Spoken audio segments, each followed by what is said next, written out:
Hello, ladies and gentlemen. I am Dr. Claudia Albers, Planet X research and professional physicist. And today I'd like to bring to you another one of my articles. This one is entitled Current Cataclysm Engulfing the Earth Started at the Great Flood. Now, in previous articles, I have written about the fact that the Earth is increasingly affected by the Planet X system objects, which seem to be coming to the Earth in increasing numbers. And you may look at Article 460 entitled Planet X Increasing Effects on the Earth, Pink Fog, Fissures, Gigantic Rogue Waves, etc.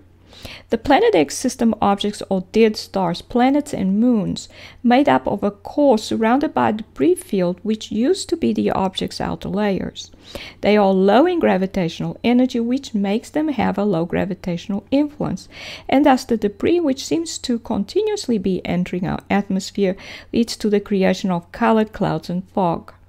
The objects also hover inside the Earth's atmosphere just like they hovered in the Sun's atmosphere, also because of their gravitational energy status, which is low.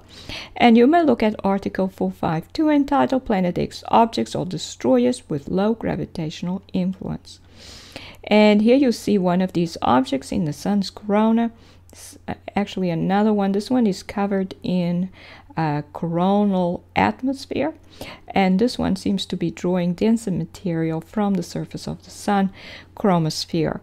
And here you see one in the Earth's atmosphere. It is covered with cloud. You can see part of the object is exposed there. You can see that it is a spherical object and it's dark and inside cloud, as we would expect. You may look at Article 410 for more details on that. Now, these objects have been coming into the solar system for thousands of years, as there is documented evidence of a comet being observed in 3000 BC, and these objects come in as comets. You may look at Article 367 entitled Planet X coming in as comets and affecting the Earth.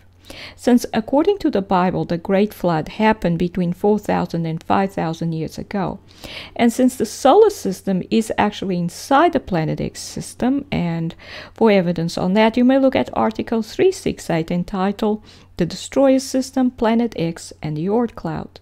Such a cataclysm was therefore almost certainly caused by a very large Planet X stellar core approaching Earth. The larger the object, the stronger will be its drawing effect on the Sun or the Earth. The largest and strongest cause huge CMEs on the Sun and huge volcanic eruptions on the Earth. And you may look at Article 505 entitled Planet X Creating Earthquakes by Inducing Positive Plasma Current Flows. They also never collide with each other, as they are like protons in the nucleus. They can enter the atmosphere of another celestial object, but can never collide with the surface. And you may look at Article 514 entitled Stellar Cores or Gravitational Poles or Superprotons. And here you see one of these very large objects, stellar cores or comets. In other words, the core of what was once a very large star. And this object is drawing towards it, actually inducing the Sun to explode coronal plasma outwards towards the object. It's very close to the Sun. You can see some of that plasma is actually in front of the object here, so we know it's very close. It was about 7 times larger than the Sun. So this object disrupted the Sun's internal electric field to such an extent that a huge plasma current erupts from the Sun towards it. The same mechanism leads to the Earth having volcanic eruptions and earthquakes. This also means that if a really large stellar core approaches the Earth, we could see all volcanoes go off at the same time, and all fault zones experiencing huge earthquakes at the same time. This would be an ELE or an extinction level event, and thus likely to be like what happened during the Great Flood. And you may look at Article 506 entitled Planet X, Earth CMEs, and Star Internal Structure. Planet X system stellar cores are surrounded by a cloud of debris, which used to be the outer layers of the object, which most likely exploded away from the core when the celestial object died. You may look at Article 513 entitled Planet X, Planets or Exploded Planets.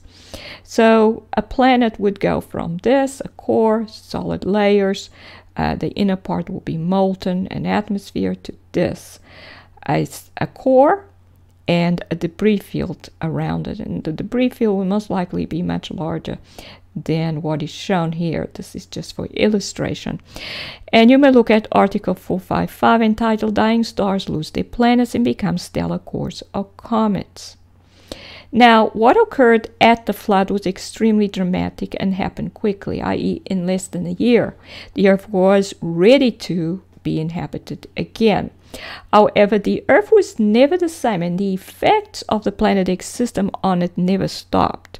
The time of the flood was most likely when most of the volcanoes that now seem to litter the whole surface of the Earth formed, and it was most likely when the Earth fissured so dramatically that the Earth is now covered with fault zones. But the volcanic eruptions kept occurring after that, indicating that these objects continued to come to the Earth and provoking a positive plasma current to flow from the Earth's interior to the stellar core. One very large volcanic eruption occurred at the Krakatoa volcano in 1883. And this is a drawing of what that volcano looked like before it erupted in 1883. And that eruption was so dramatic that basically the whole volcano disappeared. So it basically destroyed the island. And it created a 120 feet high tsunami. And an estimated 36,000 people died as a result of that tsunami. And that's also about when noctilucent clouds seemed to appear or were noticed by people who were observing the skies. And so these clouds are connected. The appearance of these clouds, which would be due to Planet X debris entering the atmosphere, would be connected with the objects that were then coming to the Earth at that time.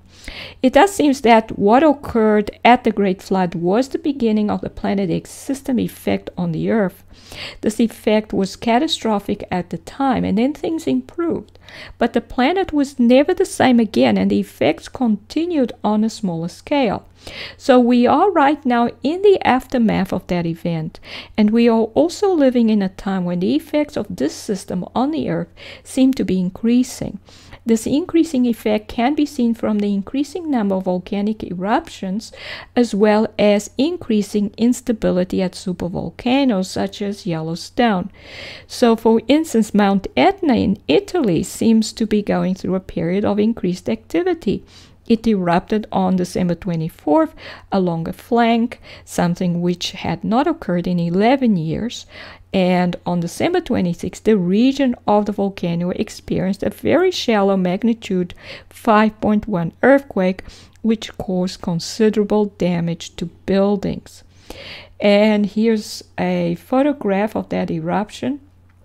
The summit of the volcano is up here, but it had a flank. So along the flank there was an eruption, which is not common. And here are some photographs of buildings that were damaged during that 5.1 magnitude earthquake. And the photographs come from Planet X News website. Then on December 23rd, just one day before the flank eruption at Etna, and a Krakatoa volcano in Indonesia erupted and caused a tsunami that killed several hundred people. The tsunami seems to have been caused by a collapse at the volcano's southwest flank and the result of a small eruption. And at Krakatoa, sometimes spelled with a U at the end, is the new volcano which formed after the first Krakatoa catastrophic explosion in 1883. Both the volcanic eruptions and the earthquakes occur through the same mechanism. In other words, a stellar core draws magma from deep within the Earth, so it must be a strong or very large stellar core that approached Earth and caused the eruption. And of course, the earthquake occurs through the same mechanism. It is a stellar core, a strong stellar core that draws on the magma. So it must have a gravitational potential which is slightly higher than the magma at the center of the Earth. And it draws it, and so the magma explodes upwards. But in the case of an earthquake, there is no way for it to get to the surface. There's no volcano. So it just causes an explosion underground, possibly breaking up the ground further, moves further towards the ground, possibly each time getting closer to producing a volcano at that point.